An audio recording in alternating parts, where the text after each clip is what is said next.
Shalom everybody and welcome to Regah Bivrit. This season we are in Shorashim edition, and in the book of Shemot specifically we are looking at the commentary of the Holy Al-Sheikh from Tzfat, one of our greatest commentators on the Pshat, Remez, Midrash and Sod. I hope you continue to hit share and like, and remember to subscribe to our channels and turn on the notification. This way you will know every time that we get a new lesson available for you. This Shabbat we are in Parashat Vaera. Very interesting passage to start the parasha. In chapter 6 verse 2 and 3 it says, Vayedaber Elohim el Moshe Vayomer elav Ani Adonai. And then he continued in verse 3, Vaera el Avraham, el Yitzchak, el Yaakov, be'el Shaddai, ushmi Adonai lo nodati lahem. These are very strange verses. God speak to Moses. He said to him, I am Adonai. And then he said, the way I'm about to appear to you is a different way from the way that I have appeared to Abraham, Isaac, and Jacob, who I appear to as El Shaddai.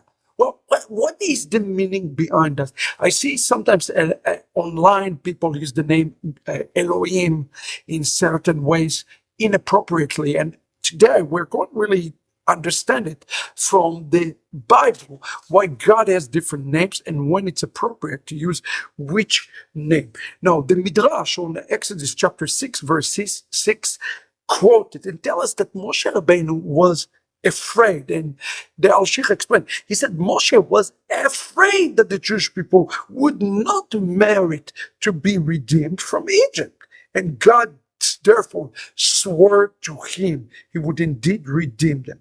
Why was Moshe afraid?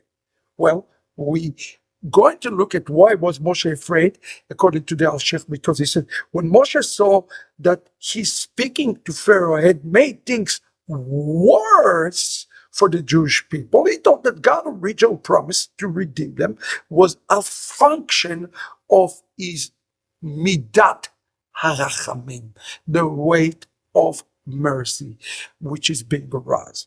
But that this very arousal had caused a corresponding arousal in the midat adin of judgment. Perhaps the deed of the Jewish people has consequently been carefully weighted and examined, and the midah had concluded that they were unworthy of the redeemed.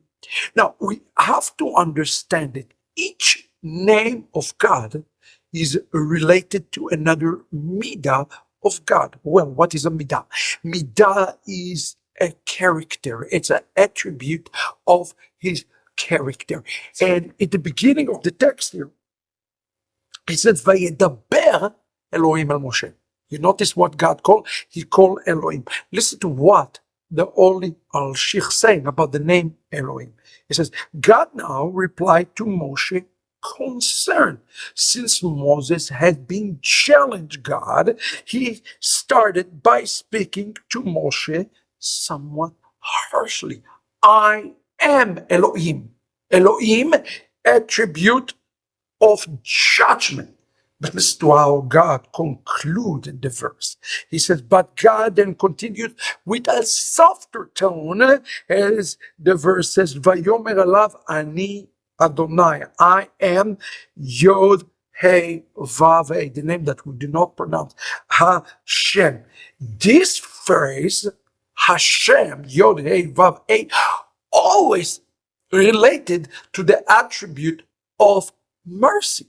You see, this phrase, according to Al-Sheikh, reassured Moses that he feel that the midat harachamim, the attribute of mercy, has been transformed into midat hadin.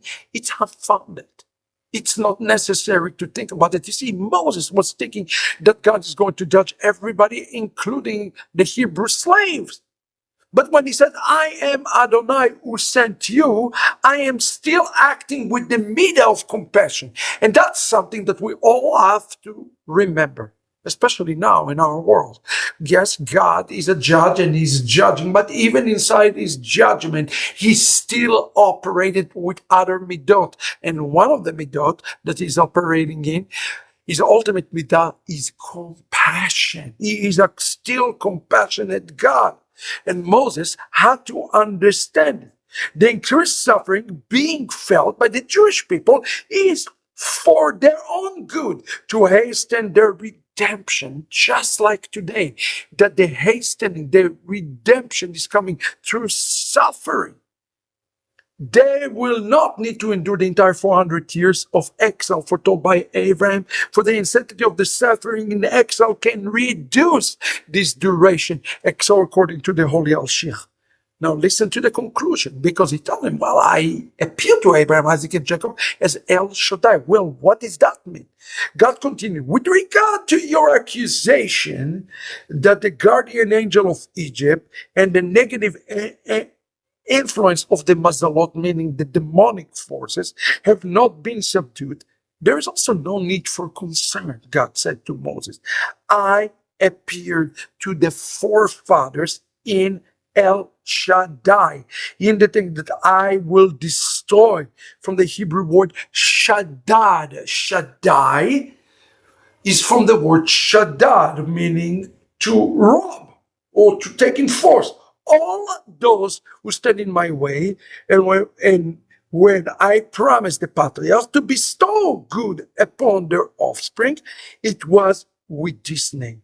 Therefore, you should have known that I will indeed obliterate both the guardian angel in Egypt and any negative influence of satanic forces. What a promise it is for us today. He is El Shaddai, and he is a judge, but he is also Yod He Vav He. He operates in mercy. He will continue to operate in mercy. Remember, when you use the word Elohim, do not use it in any positive way, because it's always an attribute of judgment. Adonai, Hashem, is mercy. Mercy is always going to meet judgment right in the middle. God bless you. This is the Regah Bivrit for this week. Shabbat Shalom.